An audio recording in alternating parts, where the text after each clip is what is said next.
Yo, what's up? It's your boy. Man, I'm at the airport and I just missed my damn flight. So when you... I'm hot. I'm what you call angry. I missed my damn flight. And I have somewhere that I gotta be. It's an emergency. How do you handle your anger? What does it feel like when your heart starts to race a little bit and your palms get a little sweaty and you all up in your head wondering what in the hell is gonna happen because I missed my flight? Somebody flaked out on me. Somebody stole my cash. Or I lost my job. How do you handle anger? What do you do when you are angry? Before we talk about how you handle anger, for a quick moment, let's just discuss what is anger. When do you become angry? There are a few situations that causes us to become angry. Situation number one, when someone does something that you don't like, shit make you hot. You mad, you upset. Like I said, someone flakes on you. Someone tells you that they're gonna loan you some money and don't give you the money. Someone steals money from you. You are hot, you angry. Second situation, something happens that you don't like. i.e., you come to the damn airport and you miss your flight and you gotta be somewhere.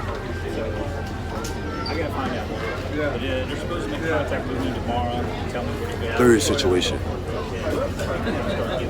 you do something and you become angry. You do something that makes you upset. Like take too long to wake up, take too long in the shower, pussyfooting around the house, and get to the airport a little late and miss your damn flight. Those are three situations that most people become angry. See, it's human to become angry. Everybody gets mad. Everybody becomes angry. It happens. But the problem is not becoming angry. The problem is, what do you do with the anger? What most of you do when you become angry is create a narrative. You create a story about the anger. You tell yourself, oh, I missed my flight. It's an emergency. I gotta be there. And if I don't get there, all hell is gonna break loose. The world is over. I'm gonna die. It is an emergency.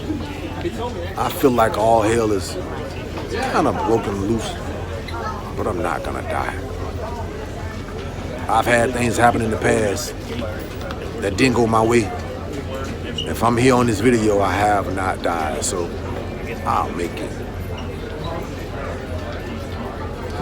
But see, the story that you tell yourself about being angry, the story you tell yourself when your boyfriend flakes you, or when he tells you, he promises you, you're gonna go home for Christmas to see your family, he's gonna go with you, and at the last minute, he changes his mind and says he has to work.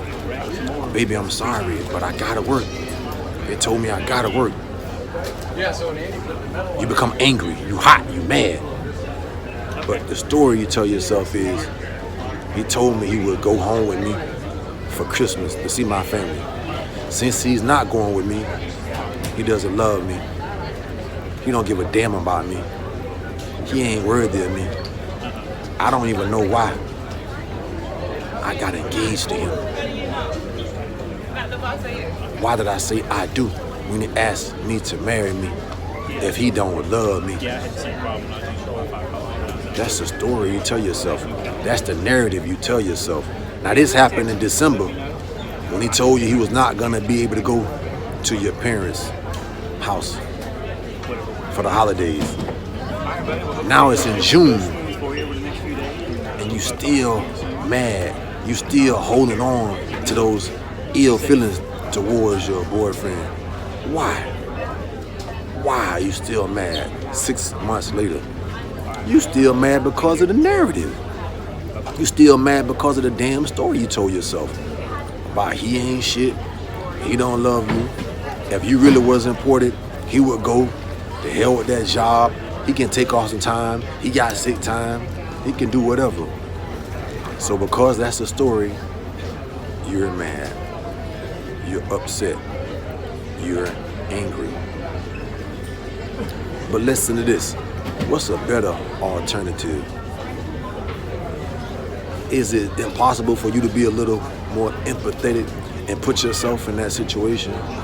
Is it possible for you to say, when you feel angry, instead of reacting and saying something, sleep on it? Before you even react, sleep on it. Take time to think about it before you say something. Is it impossible for you to say to yourself, is this just a story that I'm saying to myself? Is this just a story that I'm making up about what this means that he cannot go to my parents' house for the holidays? Is that possible? At first, I promise you it will seem impossible. But every time that you become angry, it's another opportunity for you to practice equanimity. Equanimity, again, is calm amid chaos. It's the calming power to not tell yourself a story and to take what is as face value. When he says he can't go because he has to work, don't tell yourself that doesn't mean, that means that he does not love you. Don't tell yourself no other crazy shit.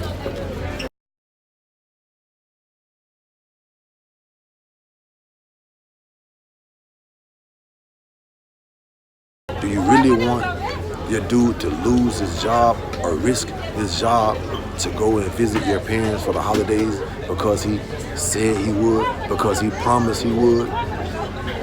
Sometimes we make promises that we can't keep.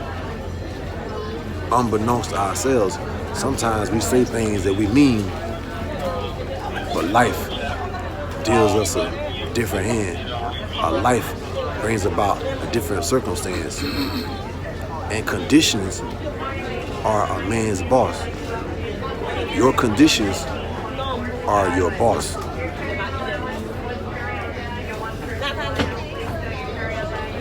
So how do you handle your anger? I hope by listening to this video and sharing my experience with me, you will take the time to look at things a little differently. Step back, get out of your head, stop making up a story about what's going on.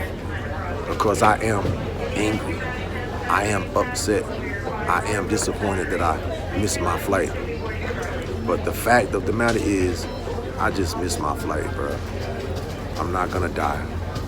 The world is not over. And I can go on and decide to be happy if I choose. Happiness is a decision. Happiness is a decision. Being angry is not a decision.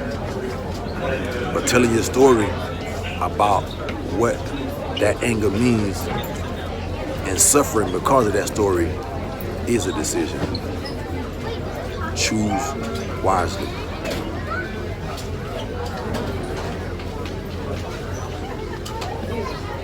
It's up to you. I'm angry, but I ain't telling myself no story. I ain't gonna make up no lies. Your boy gonna be alright. Your boy gonna be alright.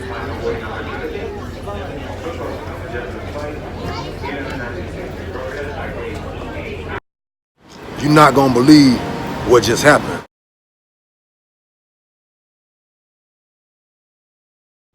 Check this out. I called my homeboy and told him, listen, man, I missed my flight.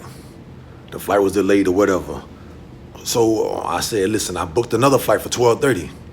I have a 12:30 flight. He's like, man, bro, don't worry about it, man. I know you're trying to get up here, but you got stuff you got to take care of. I'm like, nah, I told you I was going to come. So my word is everything, man. I'm going to try my best to make it happen. So I booked this 12:30 flight. I get on. It was tight, but I get on. So while I'm booking the flight, my man calls me. My phone ringing. I can't answer. I can't even look because I'm talking to these people. So as soon as I'm done, I look at my phone and I see a text. And it says, call me back ASAP. While I'm about to call him back, he calls me. And he says to me, Harlem, bro, you on the plane? I'm like, nah, I'm actually standing in line, getting ready to board the plane. He said, man, you ain't gonna guess what just happened. I'm like, what? He said, man, they just discharged my baby. You ain't gotta come, bro. We're getting ready to head to the crib. He said, I know you told me don't tell her because you're gonna surprise her with the visit. But I told her, listen, when I called you and you didn't answer, I kind of assumed that you were on the plane, you feel me? So I told her that you were coming up and we had to wait at the hospital another 8 hours until you get here because I can't go home, which is a 2-hour drive, and come back here to Pensacola, which is a 2-hour drive, and it's just too much. So we just gotta wait here for 8 hours until you get here. I'm like, wow. So I talked to her and she said, oh, Harlem, still come, I wanna see you. And I promised that I would. But long story short, so he and I hang up. Now I'm sitting at the airport wondering, dang, I need to get home. And for some reason, I think I got a friend. She works at the airport. I don't know why. Something says call her. I call up on the phone. She picks up. I say, hey, what's going on? She said, hey, what's going on, Harlem? I'm like, you at work? She said, nah, I'm actually leaving work. I'm on the shuttle now, heading to my car. I'm like, man, I need to ride home. She said, yeah. She said, okay, where are you? I tell her where I was. She comes. I jump in the car with her, and as we're riding home, I said, man, I don't know what made me call you, but something told me to give you a call. She said, it's funny that you did that because I was supposed to get off an hour ago. I was leaving, I was ready to go home, and my manager asked me, like, please, can you stay for another hour? And I reluctantly, like, okay, and I stayed. And because she did, she's able to give me a ride home. Serendipity. Everything works out. So like I said before, man, ain't nothing wrong with being angry, but don't make up a story about your anger. Had I made up a story about me being angry about missing the flight, there's no way I could have told this story. There's no way I could have foreseen this happening. So my anger would have been telling a lie. It's okay to be angry, but don't be stupid. Peace.